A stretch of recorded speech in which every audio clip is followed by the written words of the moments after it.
Hi, I'm Karlene Punancy and I'm an immigration attorney. Today I'd like to talk to you about how to buy a business with your EB-5 visa. In this video, you will learn if you qualify for this visa and what the benefits are. Learn about the different types of processes that you need with the EB-5. And also you will learn whether the EB-5 is good for you or is the visa for you or not.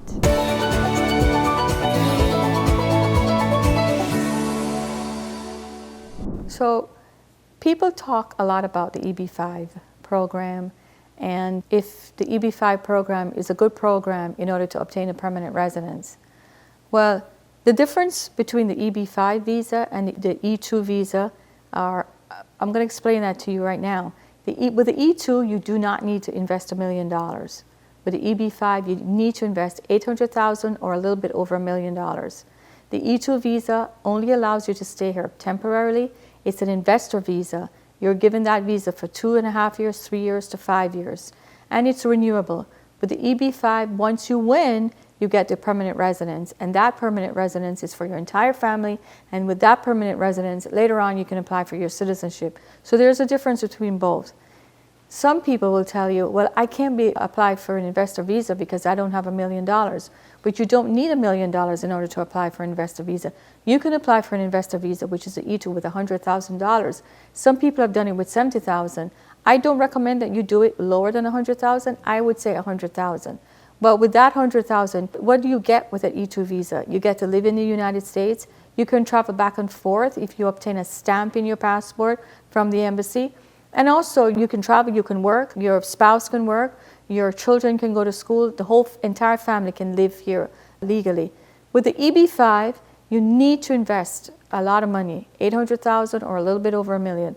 And you need, with that visa, you can travel, you can live in the United States, you can become a citizen eventually, you can live as a citizen, you can vote, you can do all the things that a citizen will do. Is it more beneficial to buy your own company or is it better to invest in a regional center that's approved by immigration? It's all up to you, it's personal. If you would prefer your own company with your own employees, with your rules, then it's better for you to have your own company. If you prefer the help of a company that's approved by the USCIS, they call it a regional center, EB-5 center. If you would prefer to have the help from the center, you don't have to worry about employees, you don't have to worry about a lot of things, running the company, maintaining the company, making sure the company is in order, with all their documents, then I would go with a regional company. Make your investment in the regional company.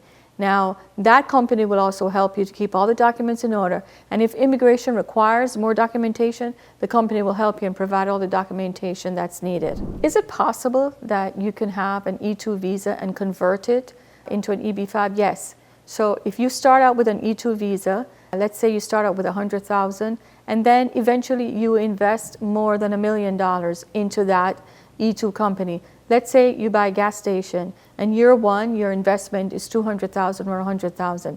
Year two, you invest another $100,000. Year three, $300,000 and so on.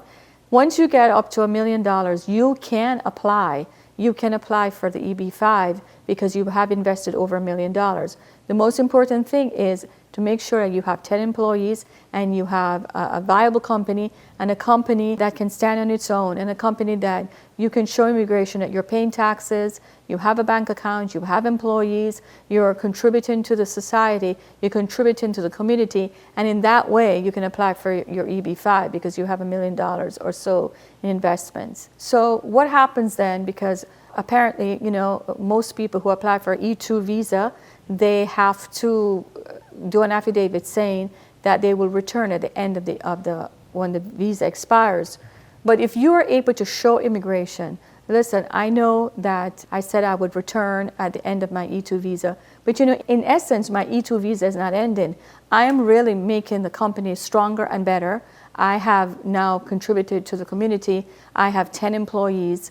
I have more than $1 million in investment. Can I apply for my permanent residence? And many times immigration will accept the application and the person can apply for their permanent residence. Does it matter what kind of business I buy if I'm going to apply for the EB-5 process? Really, it doesn't matter.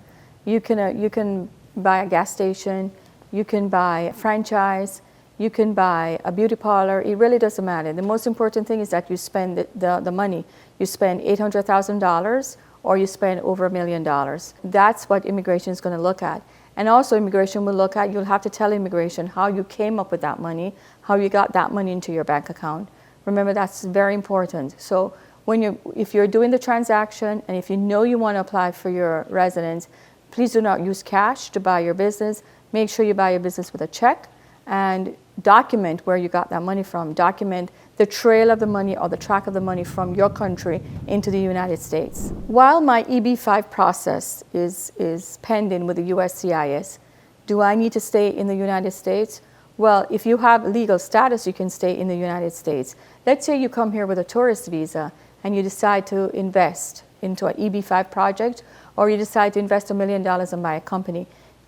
In that case, you buy your company, you can do all the paperwork, but if you're here in a tourist visa, when the tourist visa expires, and the tourist visa usually expires within 6 months, so if you're here in a tourist visa, you need to travel back to your country, you need to travel back and forth until the EB-5 process is completed. There are times when the EB-5 process will take a year, up to 2 years or 3 years. It's a very lengthy process. In the end, though, you do get your permanent residence. If you just have a B2 visa, which is a tourist visa, then you're not allowed to stay while the EB-5 process is pending. You need to travel back and forth to your country.